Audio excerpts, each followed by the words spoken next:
Hi, I'm Brent Haynes with Wood Sound Flutes. The flute I'm holding in my hand right now is a Catalog's-Burl flute. A very rare wood and just an exquisite instrument. So beautiful. Obviously sounds wonderful.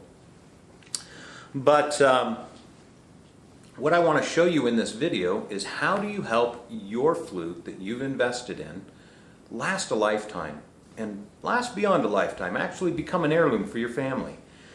The most important thing that you can do is to minimize the exposure that your flute has to moisture. Water is the enemy of wood, really. Water is very pervasive, and it will penetrate a finish. It'll penetrate almost anything given enough time. Grand Canyon's a great example of that. I mean, made by water. It took a long time to do, but when the water has that time, it can do incredible things. Now, your flute, your Wood Sound flute, has been finished on the slow air chamber that's inside here. But that finish, although it's a fantastic finish, the best that I've ever been able to find, like any finish, it can have water penetrate it. And so what do you do to help your flute not have too much moisture in it? The moisture condensates out of our breath. It's going to get into our instruments. Well, there's a few things that I do. One is that I don't play my flute more than 15 minutes to a half an hour. More than that, and it's going to be too much stress on the instrument over time. And so that's one of the reasons that you'll probably have a couple of 3 or 4 different flutes that you're going to switch off between as you're practicing your instruments. This instrument, I've just been playing for a few minutes, but let's see how much moisture I put into it.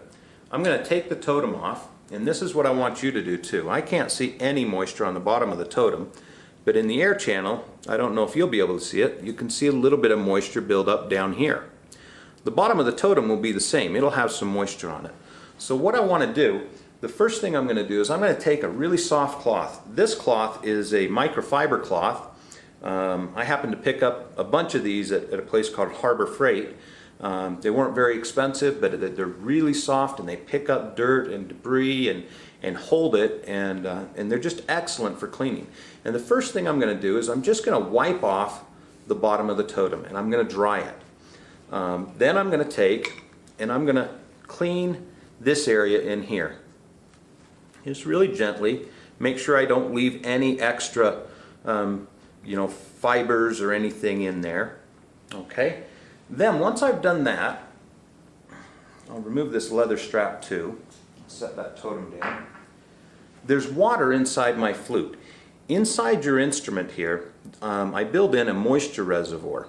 And what that is it's a space where the moisture that condensates out of your breath can gather and stop from going up and over through the ramp, causing your instrument to choke out on you.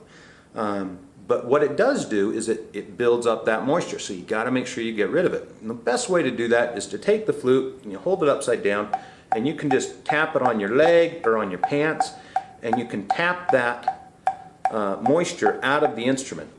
Once the water's out of your flute, you're going to want to set your flute down in a nice safe area where it can dry, where the extra moisture that's in there that you haven't been able to expel from the flute can evaporate. So go ahead and do that. Now, once you've got your flute set down, or perhaps in your Wood Sound bag, I want you to take your totem and just feel the bottom of your totem. Is it smooth? Is it rough? What does it feel like? Okay? If it's not really smooth, then that's going to affect the sound that your flute's making. And I'm going to demonstrate this technique that we're going to use for smoothing the bottom of the totem. A couple of things you don't want to do. You do not want to do this on a sandpaper surface. You do not want to do it on a rock.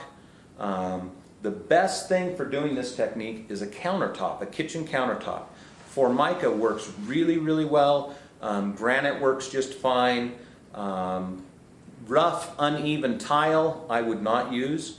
You want it to be very, very flat. but I'm going to take my totem and I'm going to push it down into the surface. And I'll go ahead and zoom in here for you so you can see what I'm doing. So I'm going to take the totem and I push it with pretty good force down into the surface. Now I'm not going to really push on this surface because I don't want to scratch my piano. But when it's pushed down on the surface, I'm just going to move it around like this, pushing down straight down into that surface the entire time. I don't have to do it very long, about that long is all. And when you're done, feel again the bottom of your totem. Is it smooth? And in all likelihood, that's smoothed your totem out really well for you.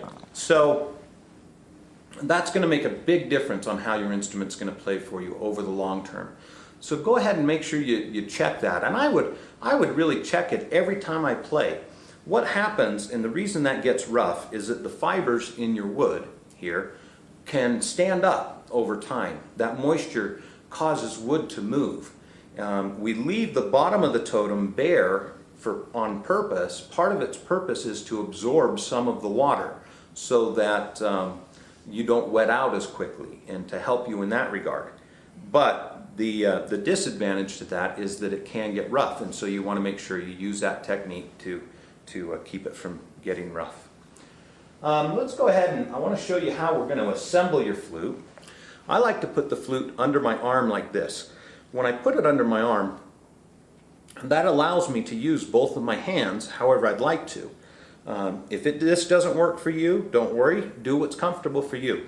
We're going to take the totem, I'm going to set it on top of the flute, and I'm going to take the leather strap, and I like to just fold it in half like this. So I'll fold the strap in half, and then I'm going to place the bottom of the strap underneath the flute like this. And now I'll roll one side of the leather up and over and the other side of the leather up and over so that I have it wrapped up and over the top of the flute. Then I'll tie a knot. It's a simple overhand knot. I'm going to cross them. This is the first step of tying your shoelaces, and go through here so that it looks like this, and I'm going to tighten them up a little bit. Now the totem's still really loose on the flute. I want to make sure that totem's tight so I don't have any air leaks happening, so I'm going to turn the flute over, and I'm going to grab one strap in one hand, and I'm putting this part of my hand against the flute, and then the other strap I grab in my other hand, and I'll put that part against the flute too. And then I pull up, kind of using the flute to help me pull up, and I tighten it down. Now it doesn't take a lot to do that, but look what happens. Boy, it makes this thing really, really solid to the flute and gives me a good seal. Now, when I first tightened it down, it looked a little bit like this. If I play the flute right now, it's going to sound really airy. Hear that whistle and stuff? That's happening because the totem's too far back. Now, it might have ended up like this. If I play the flute right now, it's hardly going to play. I'm too far forward. So it's really important that I position the totem just right. So I'm going to pull it back, and I'm going to position it so that I've got about a dime's width from the edge of the air chamber to this edge. So again, that's the edges that I'm looking at. This is the edge, this air channel edge, and then this edge. And I want them about a dime's width apart. So it's going to look like this again. About like that. That looks maybe a little bit far back. I can experiment with this. I can go far forward. The further far forward I go, the more unstable the flute is. The further back I go, the more stable it becomes, but it can also become windy sounding. So I really want to optimize it right about there.